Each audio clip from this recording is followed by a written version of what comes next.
Good afternoon, everyone, and welcome to episode 208 of the Sticks in the Six podcast. As always, I'm your host, Andrew Forbes, here with my co-host, Peter Barricchini, and we've got a fun guest, a returning guest on this afternoon in David Alter, and we're looking forward to his takes. Always spot on when he joined us on the show, so it's good to get him back on, and we're excited to talk a little Leafs as we get into the second episode of season 6 here on Sticks in the Six. And before we get into all that fun stuff, Peter, how you doing this week, buddy? Doing great. Yeah. Like you mentioned, we always love having David on. You know, he provides great insight. And if you don't follow him with his work with the hockey news, obviously he does a bang up job with, his coverage, being the Maple Leaf beat reporter. He's one of the go-to media personalities out there. So yeah, we're happy to have him on, but overall can't complain. Obviously hockey's kicking off right now. We got the Maple Leafs rookie camp coming up this weekend. So it's your chance to see some of the prospects. Obviously, training camps around the corner. Everything's starting to kick in right now, especially after the media tour. And we're going to get to Matthew Knies in just a little bit. I mean, we're going to talk about him extensively. Look out for him. I think he's going to have a bigger year than what he did last year. And it's just a gut feeling. But, man, I think he's ready, especially after the comments he made. Oh, he'll definitely get more airtime this season with us now that there's less Marner to talk about. But anyways, we got David waiting in the wings here. We're gonna bring him on, and we're gonna get right into things here. David, welcome aboard. Thank you again for coming on. Returning guest. I think this is your third or fourth time with us. Prefacing the season that is, and as always, we're excited to have you on and get your take on the Toronto Maple Leafs this season. Yeah, Andrew, Peter, thank you very much both for having me on again. Thank you for allowing me to do this from my car office. Hopefully, no, not at all. It's wherever you are. It's on the go. That's the life of a journalist, right? Yeah, seriously. So, David, we're just going to kick it off right now. Obviously, let's just rip the Band-Aid off. It's been the talk of all season. Mitch Marner, we've been discussing endlessly whether he was going to sign a contract, whether he wasn't. Obviously, lo and behold, sign and trade with Vegas, obviously, because Vegas is always in on these kind of players. But obviously, from your take, now that the story's come to an end, but like now that he's out of the picture right now, different team going in, what's your sense of what this Maple Leafs team is going to be like in the post-Mitch Marner era? I don't know, but I get this weird sense that maybe there's going to be a bit more of a calm, a relaxation of some kind, because really things are different, really, for real this time. Like every year we always thought they're going to change the core four. Are they going to change like a little tweak here and there or whatever they're going to do? But, with Mitch Marner gone, Brendan Shanahan also gone, it really is different. And it looks like it's going to be more of the identity of what Brad Treliving tried to bring in 2 years ago, but like with an exclamation mark, right? Like you saw that with some of the additions that were brought in, not directly in place of Mitch Marner, but in terms of some of the depth that they're going to look to try and fill. So I do get a sense that it might be a bit more relaxed, but with a push that they need to be better. I think accountability is going to be the driving word going into this year. Last year, there was like a no grit, no grind, no greatness kind of thing that's going to be kind of continued. But I think there's really going to be a sense to kind of really kind of own what happens this season. There's been a lot of online feedback since his media availability with Mark Masters, and obviously Mark ran a great interview as he always does, but from an outside perspective, we've seen people criticize the way that he's handled this move, this change. He could have, I wrote myself that he could have rode off into the Vegas sunset, and this could have been kind of reconciled within a 4 to 5 year kind of changeover, right? But the way he conducted that interview, and the way he conducted himself, and kind of put it back on the fans and the threats, and I wonder, from your perspective, what was your takeaway from all of that? I understood that what he went through was not good. Like, That's fair. Like, we all knew this. This wasn't new. This has been something he had gone through for the last, couple years. Obviously, the doxing at the very end of last season was definitely a new level for sure. But I mean, if you've grown up in this market, you know what the fan base loves out of certain players and certain types of people. And the one thing that's always been kind of missing with Mitch specifically is just to own the bad. Mm-hmm. There's never really been an ownership of any of the bad in any of his play. Like, I felt bad because a couple of years ago, it was the 23-24 season. I got a lot of hate from Mitch Marner supporters because I kind of leaned into Wisey being a certain way toward the end of the 23-24 season, because it just seemed like a lot of how he was conducting himself didn't seem to be productive. Like, we would ask about Ilya Samsonov and him kind of getting his game back toward the end of the year, and he would bring it back to, yeah, like we say, we don't listen to what you guys say. And it was not even a question about him, but it was right away back to that, and just kind of a lot of self-inflicted noise, I would say. There's going to be noise, but there was a lot that seemed to be kind of self-inflicted. And so, I think it's he's not the only one in that regard, but he certainly was kind of the focal point in that.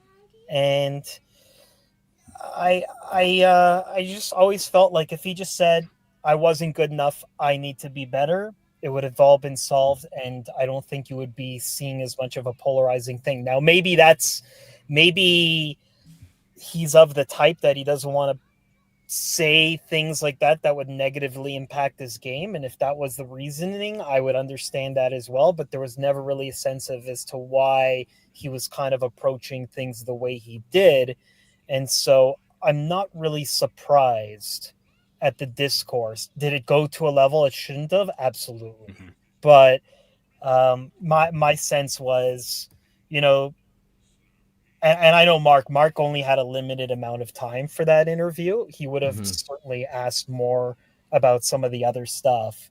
But yeah, in that regard, it's just, I think they're trying to do this spin on the way out so that he won't get Vince Carter departure-esque type of booze for when he does come back. But I'm fully expecting it's going to be like that. Just to follow up on that too, I mean, he's obviously got a guy, from the sense I get anyways, is this he's a guy that maybe doesn't excel in the in front of the camera type of situation, right? Like, Kessel-esque kind of thing. Yeah. Have you seen in the past teams like the Leafs maybe protect players like that? And if so, like, could they have potentially given him that opportunity and kind of protected him a little bit? I mean, it changes the way that maybe, questions are asked to other players, but would that have been something that would have benefited him?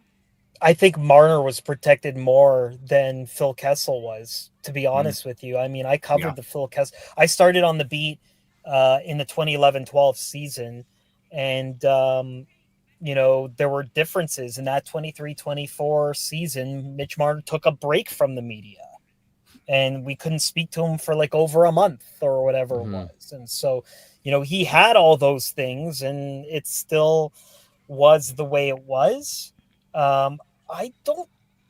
In Vegas, it's going to be a little different because there's less media, but the expectations are going to be there. And I'm really curious to see when negative stress hits Mitch Marner, how he's going to deal with that, because that's a ruthless organization, right? It's different. With Phil Kessel, it's a bit different because, Phil Kessel was himself. I don't think the Leafs drove him out of town. I think that was more so Brendan Shanahan wanting to turn the page, and there's new guys coming in, and I think that had more to do with it than anything else.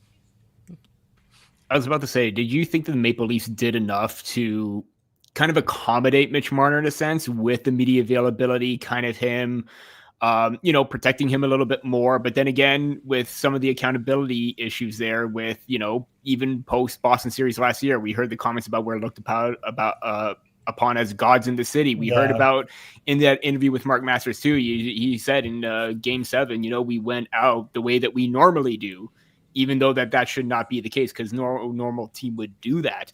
Do you get that sense that they protected him a little bit more? And I do agree with your take that the expectations are still going to be high on Vegas because they got a championship, they got a deep team, and expectations are still going to be high even with Marner there.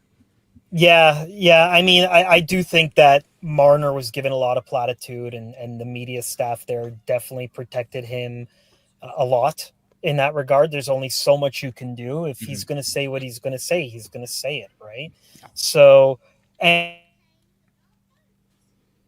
isn't necessarily how he wants it to come out or doesn't expect it to be interpreted a certain way. But I mean, I don't know. I mean, it seems like there's maybe a bit of a lack of humility that leads to that. And I can't bring it to why that is or whatever the case it is. Like, different athletes, are fueled by different things. That's all I can say on that matter. And so I think for Mitch, it's just, it's hard to discredit what he's done in the NHL, what he's done for the Toronto Maple Leafs, 5th leading point getter of all time. Probably could have broken records if he stuck around. But for whatever reason, he felt it was time to turn the page. But there's been blue-collar heroes in this market, skilled players in this market that can almost do no wrong in this market because they just show enough humility that the fan base is like, how can you not like this guy, or whatever the case may be. And there's that difference that I think it takes for a certain type of athlete to excel and not be so polarized in this market the way Mitch Marner was.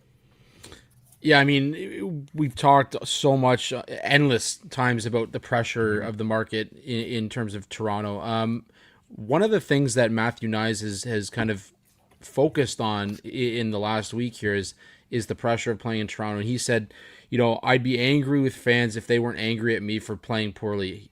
Diamonds are built from pressure. Like, he is saying all the right things right now. Is this just a guy that's well coached with the media, or is it a guy that's just truly has the passion? He's a confident guy. Like, that's really what it is. So he, a lot of times he's maybe more honest than maybe the people working on the team would like him to be, but it hits the mark every time.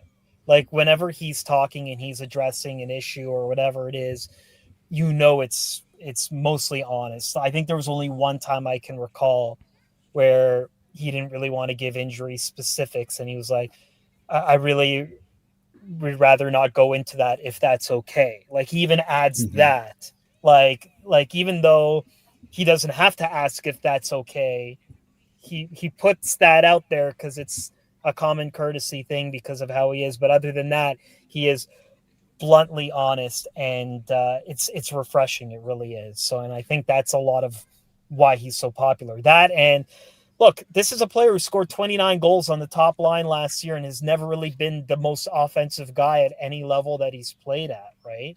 So my big question when Matthew Knies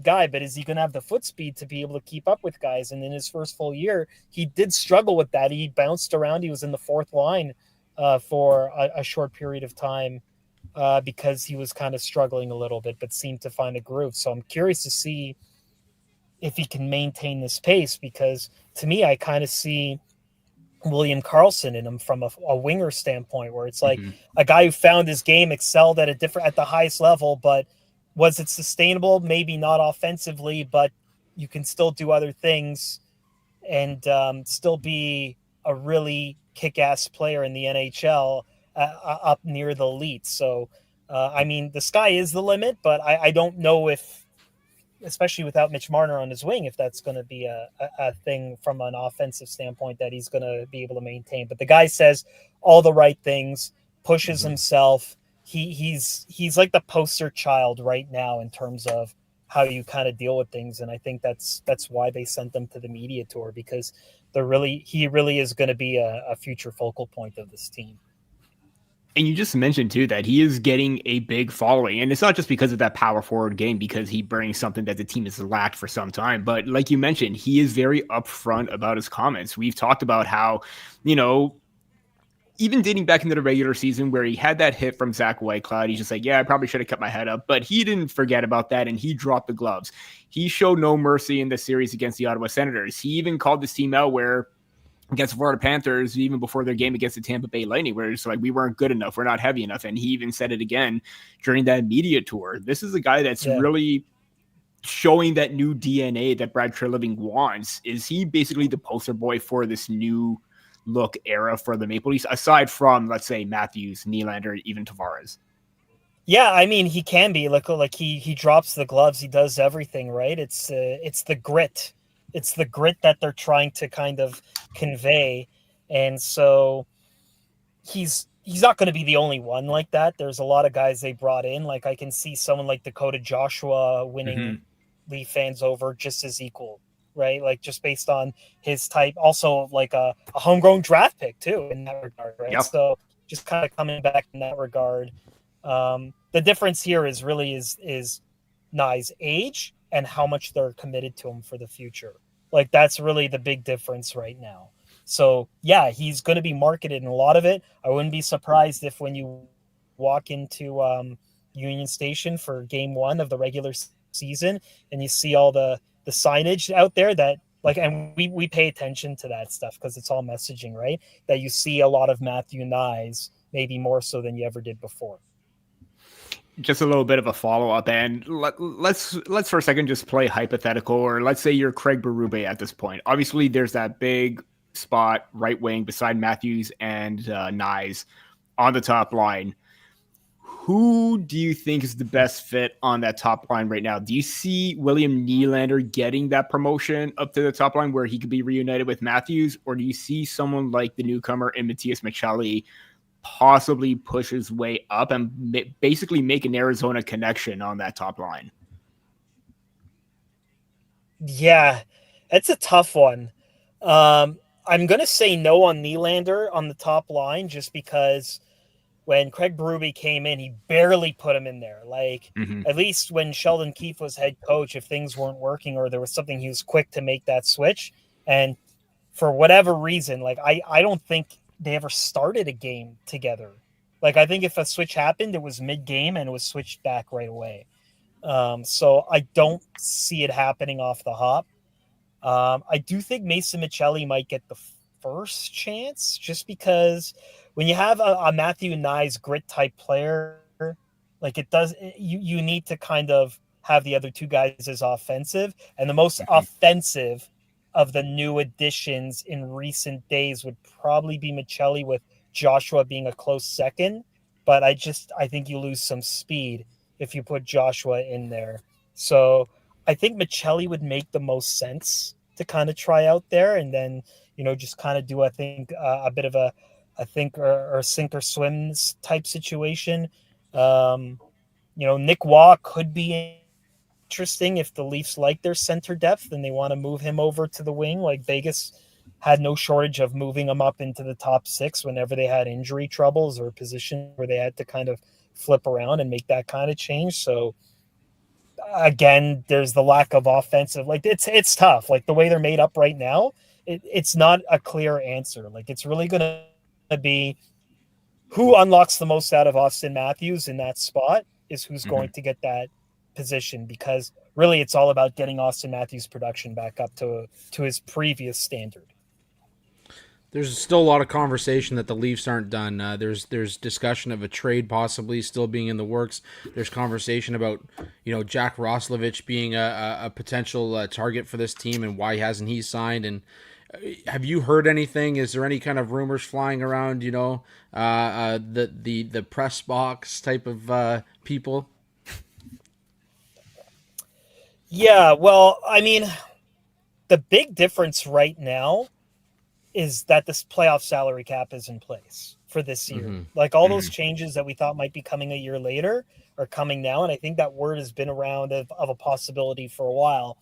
And because of that, things haven't been able to shake loose because it is going to be tougher from a maneuvering standpoint because there's a lot of loopholes that were closed.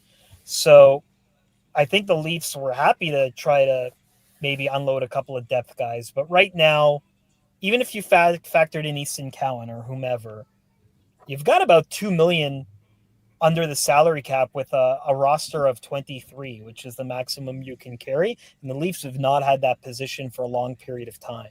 So I think the look right now is why commit to whatever might be out on the market and put ourselves right against the cap when we have enough depth, we can kind of see where things go here and accrue cap space on a daily basis that if closer to the deadline, like it makes sense to add a top 6 that's on an expiring, we can do it.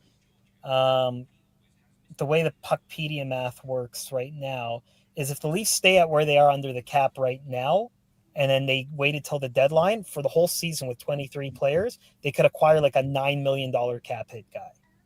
And then at that point, if they are competitive, then they can shake something loose and then acquire what they have to acquire and then worry about the playoff roster and all those other things later.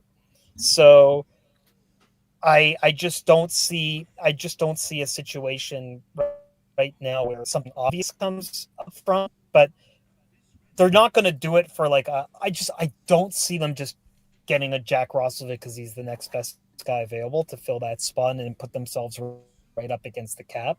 I think what will happen is if that price makes sense, maybe they do it, but it hasn't. Or is there another player they like around the league on a team that has cap issues, and can they do something with them that makes sense for them, that they would be willing to put themselves in a bit of a limbo there with a smaller roster, and then they do that. But I that's a lot of why the Leafs really haven't been able to make moves right now, is because everyone's kind of cautious with the new cap uncertain with the new rules and everything, that no one wants to bind themselves into a problem contract right now. And I think that's a fair assessment too. Like you said, the Maple Leafs haven't had, this much leadway in terms of the salary cap for quite some time. So it really is a few years ago before Jake Muzzin went on LTI with his neck thing. They had 4 days where they were not an LTI, or 4 games where they were not an LTI, like ever. It was like before Matt Murray, before all that other stuff. They had 4 days where they were a cap accrual team and they were at the minimum 20. But then the Muzzin thing happened and they had to go back deep into LTI, and so that's what they did. But so. Yeah, so and again, I think that was probably the last time, where maybe LTIR benefited them. But I think right now that they're actually healthy, they're way beyond that with the cap space, the depth that they have. Obviously, like you said, there's always a possibility that they can make a move further down the line. But in regards to the current depth that they have with the likes of Calle Yarncroke, David Kampf, Nick Robertson, obviously everyone's going to keep an eye on Easton Cowan because he does have that center wing depth. He could play on both sides or both positions. Coming into the season, do you see, or do you think that this may be a different story for Easton Cowan, where maybe he had an okay camp last season, then he goes on another OHL championship run, Memorial Cup MVP. Do you think he's extra motivated right now, where maybe AHL is just out of the question and he wants to be in the NHL full time?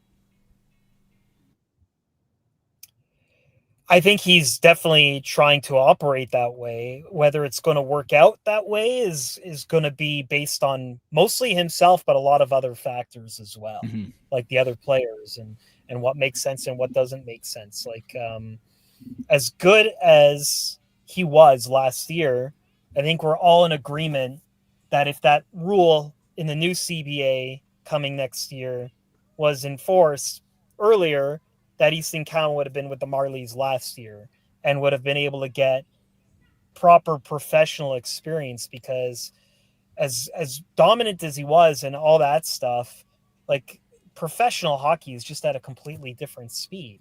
Like you're not playing against overagers or all this other stuff. It's a way faster game, even at the AHL level. So it's gonna be tough. Like I can see situations where he might make it, he might just make it, or they feel like he is better, but the role doesn't make sense for him. That it makes sense for him to play that role at the AHL level and then be like a first call up due to an injury or whatever the case may be in that regard. So I think that's the struggle right now. So there's just so much about the defensive element of the NHL game, and going from OHL to NHL is quite the jump that you really have to be elite. He could be, it's possible. He's such a unique use case because he didn't start his OHL career that way. And in the last 2 years, he's looked like Mitch Marner's London Knights, right? Like so it's hard to know which one's the real one because there's the age comes into it as well. So it's tough to say. It's really going to be how mature he is, how strong he is, like how much weight he put on. Does he get pushed off the puck from the bigger guys or not? Like that's really my big concern because he's still kind of smallish, but he is bigger over the years. So has he got enough hockey strength to kind of keep the puck within him and the defensive responsibilities at the NHL level? It's still a big question because I really do think that if he were in the Marlies last year, he would have been much further along. Most recently, we saw Max Pacioretty get a PTO and make the team, and aside from injuries, had a somewhat decent comeback year. Some players that I've been looking at, like, is there a potential that Pacioretty comes back on a PTO, or a guy like Jacob Vrana, who's a 29-year-old but has had some rough patches through his career, but has shown offensive strength as well. Are we looking at any PTOs for the Leafs? I know we just talked about the cap situation, but is that a potential?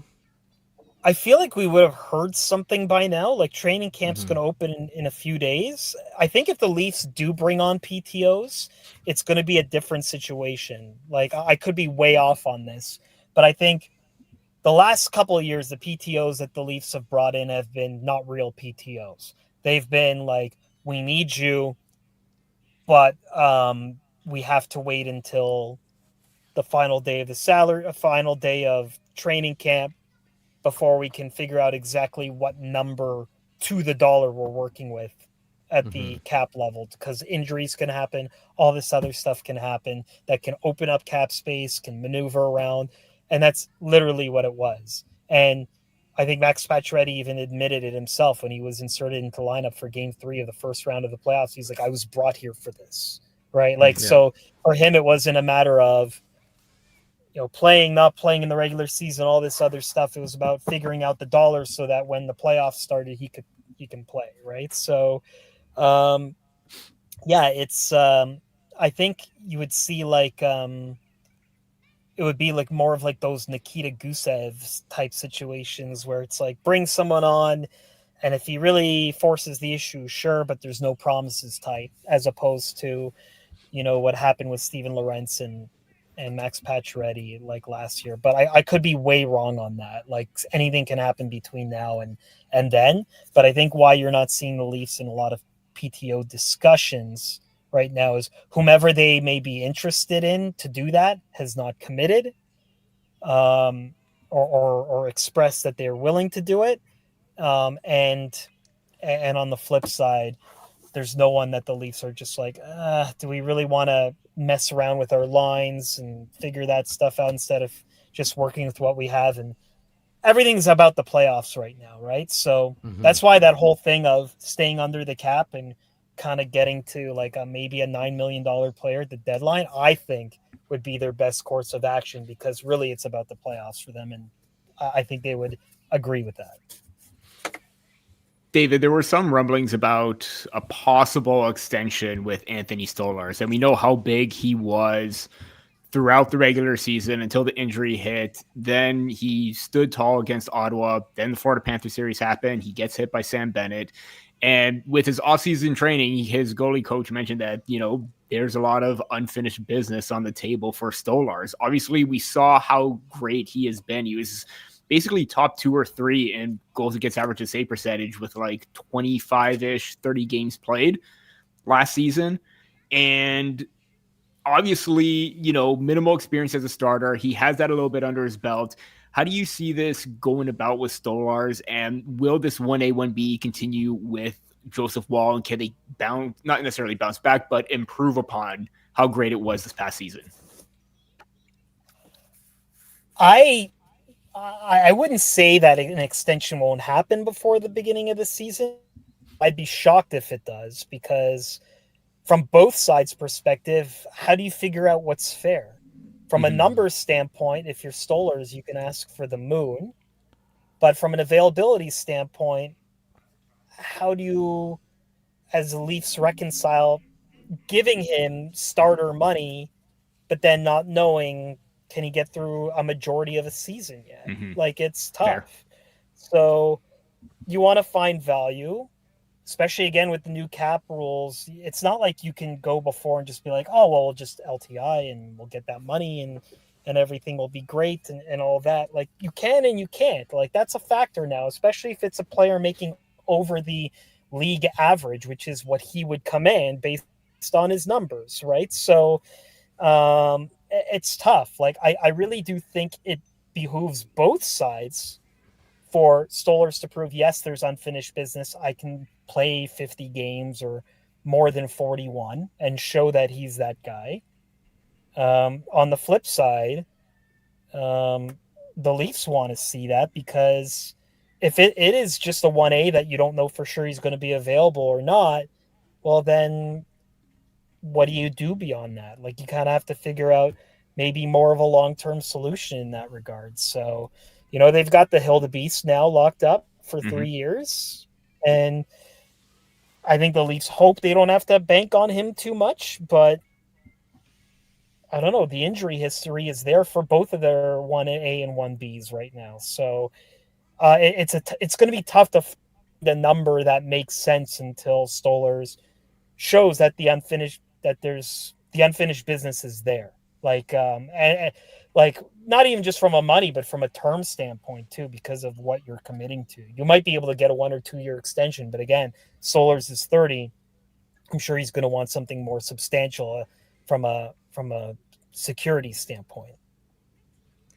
David, we appreciate you coming on. Obviously, with all the insight you give, it's absolutely amazing for you to come on and be a part of this conversation with us. Before you go, we just have a little bit of a quick fire, like we normally do every single year. Quick little preseason predictions, because I know that a few times you have been banging on with some of them. So let's just get this. A couple times. I think this. I believe we should go back and revisit. I may have to go back, but I think 22, 23, I think you said the Maple Leafs would go beyond the first round, and they beat out Tampa Bay. Yeah. So I think there is that. But first quick fire question. I got a lot of heat though. I got even some of the Leafs staff when I picked Ottawa. Like, I was one of the few who picked Ottawa in the first round of the playoffs this year. And you know what? It was game 6 tied at 2. And at that point, people weren't that, it's like, maybe he wasn't that far off. And the argument that I was making wasn't that it was necessarily slam dunk that Ottawa was going to win, but that the series was maybe a bit more 50-50 than people thought. Yeah. And that's the point. And Ottawa definitely did push back a little bit, and they had the Maple Leafs on their heels. And I got the same treatment last year when both Andrew and Alex picked Toronto, and I think I was the only one that picked Boston, and Boston won. So I kind of felt like the outsider then and there too. So I kind of know the situation that you're in right there. Yeah. So the first question that I have is, or the first quick fire or prediction that you're going to have is the placement for the Maple Leafs. Obviously, the Atlantic is competitive. Where do you see them finishing this year? I see them, it's tough. I don't like making predictions, but I see them anywhere from third to wild card team, because I do think there's going to be a drop off in production. to some extent, and it's more so less about the Leafs and more about the improvements that the rest of the division has made. Like Detroit got a goalie. Like look around, Montreal looks like they could take a step. Ottawa looks like they could take a step. Even though Boston's in a bit of a rebuild, it wouldn't surprise me if they just exceed expectations, because outside of last year, they do that all the time. Buffalo feels like they're still stuck where they are. So it's less to do about the Leafs and more to do about just how competitive that division's going to be, that I see anywhere from third place to a wild card spot for the Leafs this year. That does seem fair. And also Florida's going to Florida because, they're the reigning Cup champs. Tampa Bay, you can never count them out. So yeah, that definitely does seem like Tampa's a very safe bet. I think he's actually going. Tampa's going to actually get a lot of use out of Pontus Holmberg. I think that was kind of a loss for them, but that's my personal opinion. No, for sure. There are quite a few players that the Maple Leafs lost to that could have an impact on another team. As you mentioned before, big one is going to be the playoffs. Can they replicate what they did this past season? Is this a year where it's a deep playoff run, or is this another one where it's still going to be that transitional period? You still win one round, but with a new mindset. How I feel about it, if the Leafs make the playoffs, they go to the Final Four. Ooh. But I can also see them not making it. Like, I just don't see a one and done with this team with the changes. I don't. I think there's real meaningful change for the first time in a while, beyond a head coach, beyond the GM, because the GM above is different now, that there really is a difference because of who's at the very top. And there's no more core four. So, I really look. You get the current roster players the Leafs have now. If you had Dakota Joshua and you had Nick Waugh, and in that second round series against Florida, and you don't have Mitch Marner, who didn't produce, like, it's hard to argue against that, given how close Toronto was to beating Florida after Game 2 and overtime of Game 3, right? So it's hard to look at that and say that they can't go on a deeper run there, but they have to get there, and that's what Mitch Marner was always very good at doing in terms of production in the regular season. So that's the challenge. So it's like, get in, but you have to make sure you get in, and that's going to be a challenge for the Leafs this year. Quick goal projection for Austin Matthews this year. Is it 50, 55, 60 to 70? Who knows? If the word on the street with him and Berube is that he's healthy and he's raring to go, I think we can expect a bounce-back season from him. Yeah, if he's healthy, 50 to 55 for sure. That would be like the baseline if he's healthy. What they say and how we see him are two different things. So, like, when training camp opens, there's going to be a lot of eyes on how Austin Matthews moves. Like, I didn't really take much stock into watching him at Hockey Night in Brampton because it was a charity game. But, when the practices are hard, what's the body language, all that other stuff, that's what we're all going to be keeping our eyes on with number 34 for sure. And one final one, quick point projection for Matthew Knies, John Tavares, and William Nylander this year.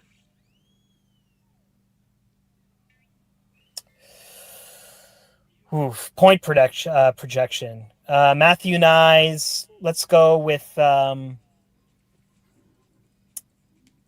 55 points. Not that much lower than before, but again, without Mitch Marner there, I think it's going to be different. John Tavares, I remember how many goals he had. I don't remember how many points he had. But let's go with John Tavares. I would say 85. I think he's going to have an even better year. I think the whole talk of not being that $11 million player is going to free him up some more, like it did last year when the C was handed over. I think more weight is just going to be lifted off John Tavares. So I think he can improve, and William Nylander, I think, is going to also be as great. He might even be the new point leader on the team, the way things go, because Austin Matthews will for sure lead in goals. So with I think William Nylander can have a 95-point season. And were those the three? Was there anybody else that I Those three, missed? yeah. Nope, that was Okay, all. perfect. I was about to say Tavares did have 74 points and 38 goals. So, and he did miss some Yes, he had a time. lot of So goals. 80 points doesn't seem far-fetched at this point.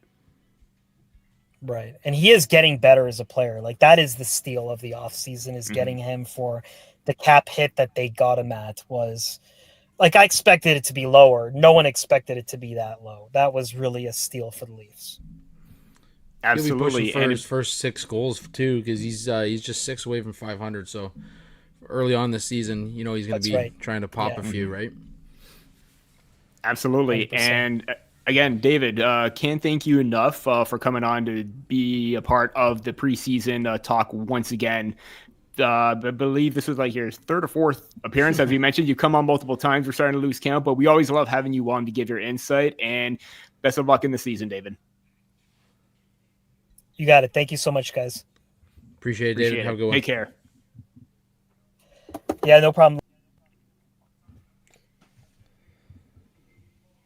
I think I cut him off early there, but yeah, I know. Always good having David on. As you mentioned, he has been right. We're gonna have to go back and we're gonna have to revisit a couple of his predictions from previous seasons, because I do feel like there's a few back there that he was spot on. Yeah. And David shouldn't second guess himself, because he knows what he's talking about. Because I do remember there was one playoff year where they said they win in a series, and everyone is still thinking, okay, are we actually serious about this? Because who knows what can happen? But I do believe that's the year. Then again, I may be wrong too, because we've done a lot of episodes. We're going to have to backtrack and everything like that. But yeah, I love the story of where he picked Ottawa in the first round, and he's getting some flack from Toronto, and but yeah, you know what? That just it just goes to show you, like, this is a guy who obviously knows his stuff, and that's why we get him on every season. I want to say it's 4 seasons now we've had him on, but yeah, it's great insight. I'm looking forward to those point projections. I do think, like I said, Tavares is 6 goals away from getting 500 for the career. He'll do it. Coming off a 38 goal season. As David mentioned, he doesn't have that pressure of $11 million riding on him. I think Nylander, more's going to go through Nylander this season with Marner obviously gone as well. So more of the puck, there's going to be more puck flow through Nylander, especially on the power play. I was just about to get to that, because you don't have someone who's as passive as Marner, and you have more of a shooting threat from that point, and who could feather passes across quickly to Michelli, get it through those seams to Matthews on those one-timers when he's down low. I feel like I think 95 points is a safe bet for Nylander. I think he could crack 100. I think it's one of my bold predictions. I think he can do it. I like it. I will say this. I think I would argue, we're going to have to look up this stat, but I will argue that there's going to be more power play shots by this team than there has been in the previous 9 years. I think you're going to see more shots taken on the power play, because you've got shooters now. You've got Knies in front of the net. Tavares is going to be in the slot. Yeah, he's got the bumper spot. You've got let's argue it's Riley to start the season. We'll see how that goes. You're not going with the 5 forwards. You don't have, like you said, a very passive Mitch Marner kind of moving around with the puck. You've got Austin Matthews, who likes to shoot. You've got Nylander, who likes to shoot. And let's say Michelli's your 5th guy. Let's argue Michelli's your 5th guy. To add that there as well. I think we're going to see more shots taken on the power play than we have seen in previous years. But anyways, before we close out our episode here, obviously we have to mention the Hockey Podcast Network, and brought to you by DraftKings Sportsbook. Game on, week 1 starts now, and every touchdown brings you closer to a payout with DraftKings Sportsbook, an official sports betting partner of the NFL. This isn't just football, it's first touchdown fireworks, anytime TD rushes, and live bets that ride every momentum shift. At DraftKings, every play is your next shot to win. And if you're talking about momentum shifts, Just take a look at week 1 and the Buffalo Bills taking that comeback win. What a game. What a fourth quarter. You can place future bets on DraftKings as well for, let's say, the Bills to win the Super Bowl this season, especially after a win like that. New customers, this one's for you. Bet just $5 and get $300 in bonus bets instantly. Plus, grab over $200 off NFL Sunday Ticket from YouTube and YouTube TV. Your season starts now. Download the DraftKings Sportsbook app and use code THPN. That's code THPN to get $300 in bonus bets instantly when you place your first bet on $5 or more. Plus over $200 off NFL Sunday Ticket from YouTube and YouTube TV in partnership with DraftKings. The crown is yours. Gambling problem? Call 1-800-GAMBLER. In New York, call 877-8-HOPE-NY or text HOPE-NY 467-369. In Connecticut, help is available for problem gambling. Call 888-789-7777 or visit ccpg.org. Please play responsibly on behalf of Boot Hill Casino and Resort, Kansas. Fees may apply in Illinois. 21 plus age and eligibility varies by jurisdiction. Void in Ontario. Bonus bets expire 7 days after issuance. See sportsbook.draftkings.com/promos. NFL Sunday Ticket offer for new subscribers only and auto renews until canceled. Digital games and commercial use excluded. Restrictions apply. Additional NFL Sunday Ticket terms at youtube.com/go/NFL Sunday Ticket/terms. Limited time offer. Anyways, I'd be remiss. Obviously, just had a great interview with David Alter. If you haven't watched it, if you're just tuning in now, make sure you subscribe to the YouTube channel. Make sure you go back and watch it. He had a ton of insight and lots of great things to say about what to expect from the Leafs heading into this season. I love to talk about the cap.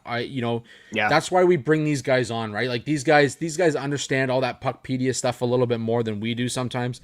And to suggest that, if the Leafs go in the way they are right now, this is possibly why we haven't seen Jack Roslovic sign yet. The Leafs have potentially $2 million to play with heading into the season.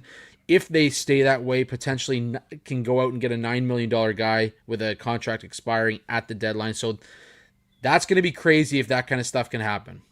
Maybe not so much a forward, but there's talks about Rasmus Anderson being available. You know how the Maple Leafs need a defenseman.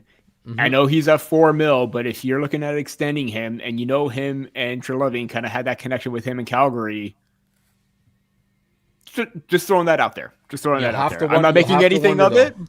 No, you have to wonder. Exactly. You have to wonder though if Calgary's willing to start making trades with Treliving, because we know that his first season with the Leafs couldn't get it for Tanev, couldn't get it for yep, totally get it. But we'll see. We'll see what happens. There's lots of potential, lots of time. We're going to be talking all season about this fun stuff. Like I said, make sure you head over to YouTube, subscribe, hit us up on Facebook, hit us up on all that fun stuff.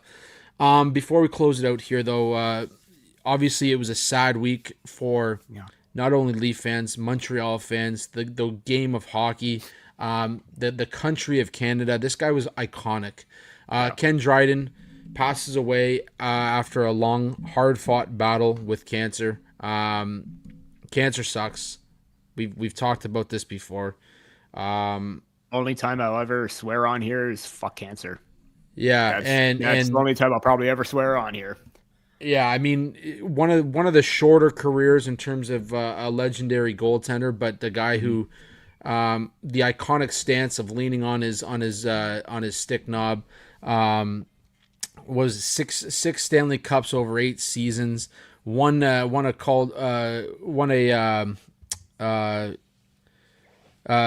5 Vezinas? I believe he had 5 Vezinas. Ooh, let's check his history. Yeah, correct me if I'm wrong. I believe it was 5 Vezinas, but just the numbers that this guy put up over such a short career is 5 Vezina trophies. Yep. There you go. See, sometimes I know what I'm talking about. Sometimes, every once in a while, I get it right. Rookie of the year as well. I was going to say a Calder Trophy, and then for what he did to move on to to working in a law firm, to going on to work politics in Canada. And you know, whether you like the party he worked for or not, the fact is this guy wanted what was best for his country. He wanted what was best for the game of hockey, and an advocate for, you know, brain injuries and everything like that, protecting exactly. players. That is the biggest thing, and it's still an ongoing debate when there should be no debate with the NHL and its players and the safety and everything. And you're still seeing all these players end up, you know, dying because of not getting the proper treatment, because of the history of concussions and everything like that. Ken Dryden, I will always commend him for being a big spokesperson for that, because that is always absolutely important. Exactly, yeah. So over his career, 397 games played in the regular season, a 224 goals against average, 922 save percentage. He had 258 wins, 57 losses, and 74 ties with 46 shutouts. The numbers speak for themselves. He was a legendary player, short-lived, but accomplished so much in that short time. So to his family, to his teammates, to his friends, we send our regards from the Sticks in the Six podcast, and may Ken Dryden rest in peace and rest in glory. This, you know, the hockey world has lost a legendary figure. So, always hate to close it out like that, but before we close it out for the night or for the afternoon, Peter, anything you want to add? No, just getting ready to do a little prospect recap because of that rookie tournament happening this coming weekend. So be sure to check that out. Usually there's a live stream on the Maple Leafs website. Usually I hope they work out all the bugs and fixes everything beforehand, because there's been a little bit of issues every single time we went in the first game.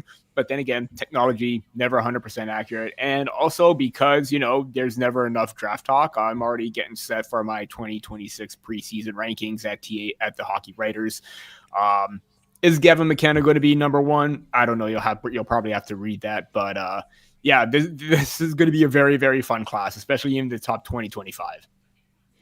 There you go. Well, as I've said multiple times in this episode, make sure you head on over to our Sticks in the Six YouTube channel. Hit that subscribe button. We're trying to get to 250 before puck drop on the regular season.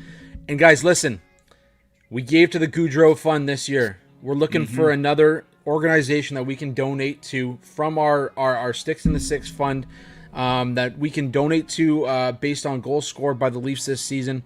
So if you've got suggestions, if you've got something that's close to your heart, throw it out there. We're going to pick one, and we're going to do what we did last year again this year. So it's going to be fun. Hopefully they'll score lots of goals.